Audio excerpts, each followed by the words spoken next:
Alright, welcome to another Big Daddy D adventure. What we're going to do today is try to make a steel cart with casters for my panels. I got a whole bunch of steel panels and wood panels sitting in the corner of my shop, and I want to make a platform. I'm going to make it about 4 foot by 4 foot.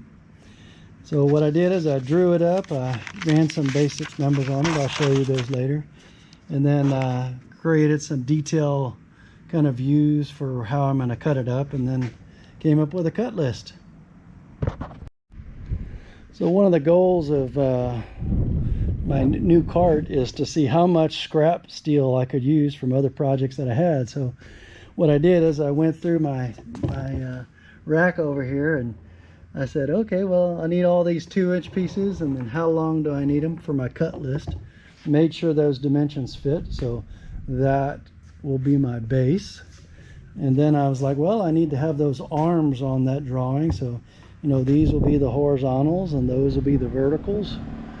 And then after that I said, well, I also need that back frame piece, so then these will be my back frame pieces. I did change my design. I originally had all of these 2 pieces as 1-inch, but I didn't have enough 1-inch steel scrap, but I had a whole bunch of this 1.5 inch kind of pieces sitting around too, so I went ahead and updated my drawing to use the materials I had rather than having to run to the steel shop and buy some more steel. All right, let's cut some steel. Here I'm having to true up the ends of these because they were out of my scrap pile. Wanted good square cuts so I can weld easier to it. And always remember, measure twice, cut once. I have to admit, this Evolution, I think it's a 14-inch chop saw. I think they sell them now for about under 300. Is one of the better little tools that I got from my shop. I used to use those abrasive blades a lot, and then I actually bought a bandsaw for a while, and it was great. It did the job, but most of the stuff that I use in my shop or cut in my shop is less than 3 inches, so I didn't need it. All right, welcome back. Well, I just want to show you what I did is I laid everything out. I laid out, this is the base. This is the base here with the center bracket, and this is actually a support along the back edge of the steel. And then this piece here I laid that out, and that's the back of the panel cart. And then here, this inverted F location is, over here is the front, and then this is the middle brace, and then that's the upper brace that the steel is going to then lean up against. And then again, laid it out. The key here is what I was doing was laying it out and then trying to show I was trying to show like how I was going to butt the steel up against each other. That this one goes up, this one goes in the middle, etc., etc. And the reason why I was doing that is to make sure that I got all the pieces in the right space, because I don't know if you were watching or if it showed in the time lapse, but over here I laid out one of these pipes wrong and it didn't fit. It didn't allow me to do the connections properly. So anyway, that's just another good safety check or tip that I like to do is, when I cut it out and I'm ready to weld up the frame, is that I go ahead and lay out the frame to make sure that, what I measured, what I drew, and then what I cut actually matches to reality. Well, let's get to some tack welding. So here what I did is I laid it out, squared it up, and then started tacking it together. Make sure you check your diagonals whenever you do these welding jobs like this. Just because the little magnet says it's square, always double check. Each one of these I had to adjust it just a little bit, make sure it was in square.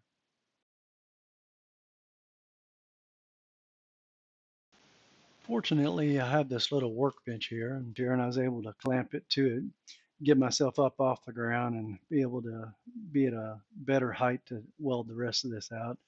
Went ahead and welded all that I could, and then I think I flipped it over once, and then ended up turning it up vertical. Having these little workbenches are good, but I wish I had a little bit bigger one, but hey, it's doing the job. Well, I wanted to take a moment while I'm welding up that base frame to kind of give you an idea how I sized it.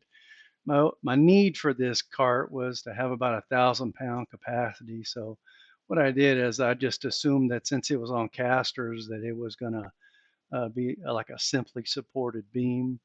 And then also conservative, I put all the weight right at the center. Now the reality is I'm not going to have all the weight in the center. I want it distributed across it, but based on running my calcs, just the front beam and the back beam, everything in a perfect ward would hold around 2,300 pounds. So having it sized for about 1,000 pounds should be okay then. Well, here I'm just finishing up my welds. Yeah, my vertical welds aren't what they used to be, so I tend to flip everything up and make everything a horizontal weld. Here I'm adding that last metal piece across the back before I start working on the arms. Sometimes working in a shop by yourself, you got to get a little creative here. So what I did is I just clamped on some diagonal braces here to the upright so I can get it square. Got it square with a triangle or so, and then I also used some levels on it. Then went ahead and tacked across, get it to where it stands up level, and then put some good heavy tack welds on it. All right, the next thing I did in my fabrication order was go ahead and weld those top braces to the vertical braces on those arms. Again, just squared it up with my triangle here and then put a magnet on the middle. And of course, I'm sitting on the ground. Go ahead and weld it out. And then just at this point, I just went ahead and did full weld, rotated all around, and then got them all ready for final assembly. So now that I had all the arms created, I need to find a way to make sure I can weld it to that top bar and weld it to the base and still keep everything square. So I figured I could just lay it on its side and go ahead and weld it here. So I did a real heavy tack on both sides here. Then I went ahead and flipped it over to the other side and welded I guess it would be the right side to it. And that was a great win for myself because I didn't know how I was going to balance those things up in the air to get them to weld square. I also took time while this thing was all squared and laying flat on the ground to weld that middle sport bar in there too. And I went ahead and did that on both sides. While I'm welding out the other side here, I want to talk a little about how I came up with the load case, the design, and then the capacity for each bay. What I did is said the sheet was going to be leaning up against those arms at a certain angle. And then with the weight leaning up against that arm, it's going to cause a certain force against that arm.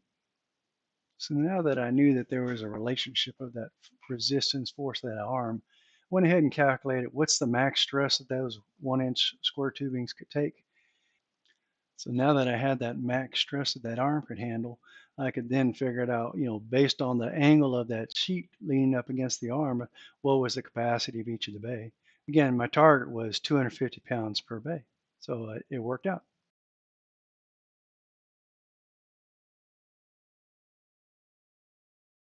All right.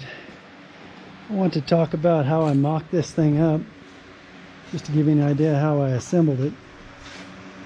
Again, I don't know if I'm going to show this, but I laid the frame on the side here, and with it laying on the ground, I was able to attach the F to it, the upper, the front, and the middle. And then that way I was able to line it up here to the side. And then what I did is I flipped it over and then welded this side. I welded that side to the main frame. And then now that I have both sides, now what I did is I put a temporary here and a temporary here, and then I just laid my middles across those two temporaries, and then I went ahead and measured where they should be at those distances, and then now everything's mocked up. I just have to go ahead and tack everything around and then weld everything out. Well, I went ahead and welded everything out, or at least tacked it heavily. Then what I did is I just kept on rotating this thing around and around and around. I wanted these welds to be extra heavy, so essentially I kept rotating it to where I had all horizontal welds, and I just kept going around and around till I got everything welded out. One other thing I did was I went ahead and put caps on all these open square tubings where it was showing it would take a stress. So here's where I was welding all those out. One last detail I want to do is go ahead and get some caster plates here.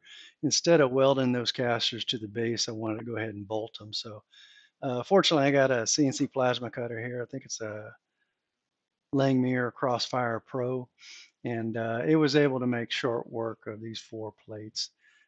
Good thing is it's just so repeatable. I've really enjoyed having that in my shop. So hopefully you enjoyed watching my little table cut some steel quickly. So now that I had the plates cut, I went ahead and marked them out. I'm actually going to be putting these caster plates kind of outside the frame. So I got 3 bolt holes outside the frame and then 1 bolt hole inside the frame, just to help distribute the load. Then I just weld on all the sides, top and bottom on these to hold those plates in place.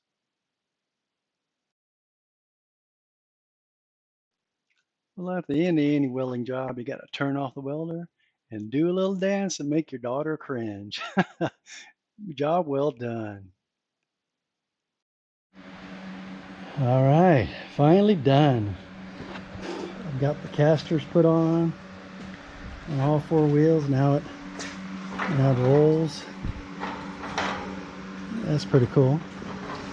Again, I got my 4 bays as designed. I got some center supports and I got some top supports here.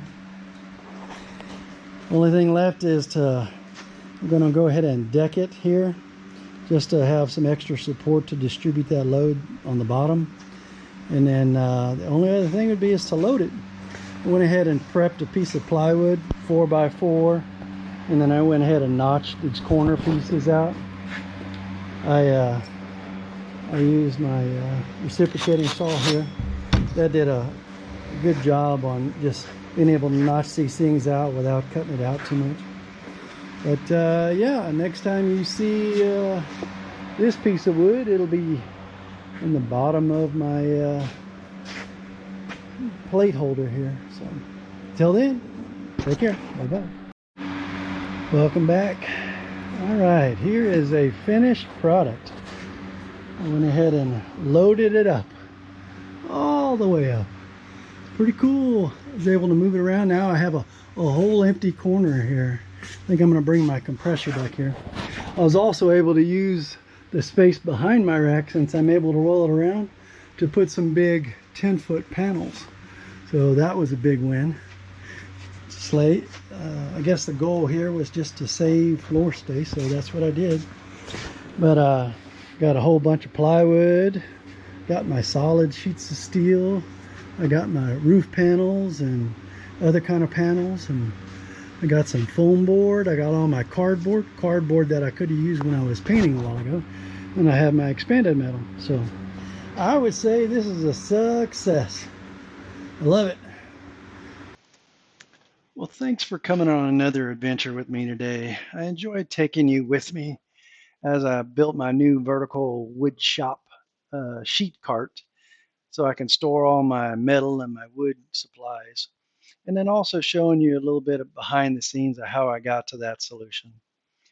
Well, I hope you enjoyed coming with me on this project adventure, and then hopefully you learned something along the way.